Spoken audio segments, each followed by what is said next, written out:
Hi అండి. అందరూ ఎలా ఉన్నారు? బాగున్నారా? నేనైతే ఇవాళ మెంతి కూర హార్వెస్ట్ చేస్తున్నాను. మా గార్డెన్‌లో మెంతి కూర, ధనియా ఏసినాం గానీ వాటికన్నా గడ్డే ఎక్కువ మొలిచింది. సరేలే అనేసి ఇంకా ఒక్కొక్కటి సీజర్‌తో అయితే కట్ చేశాను. మళ్ళీ ఇవాళ కూరగాయలు కూడా అస్సలకే ఏమీ లేవు. షాప్‌కి వెళ్ళడానికి కూడా అస్సలు వీలు కాలేదు. మళ్ళీ దీనికి మెంతి కూరకు కూడా ఏమంటారు ముదిరిపోతే పువ్వులొస్తాయి గదా! అందుకని వాళ్ళనైతే కట్ చేశాను.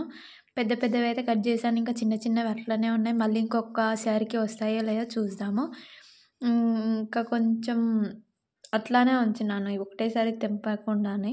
ఇది ఒక ప్లాన్ చూపించినాను గదా! అది ఎవరికైనా తెలుసా? తెలిస్తే ఒకసారి కామెంట్ చేయండి. సో, ఎట్లాగో తీసుకొచ్చినాను గదా! అనేసి ఇంకా కూర గూడా ఎలా వండుతాను అంటే నేను ఇప్పటివరకైతే ఏం పెట్టలేదు cooking videos. So, first time ఇదైతే కుకింగ్ వీడియో పోస్ట్ చేస్తున్నాను.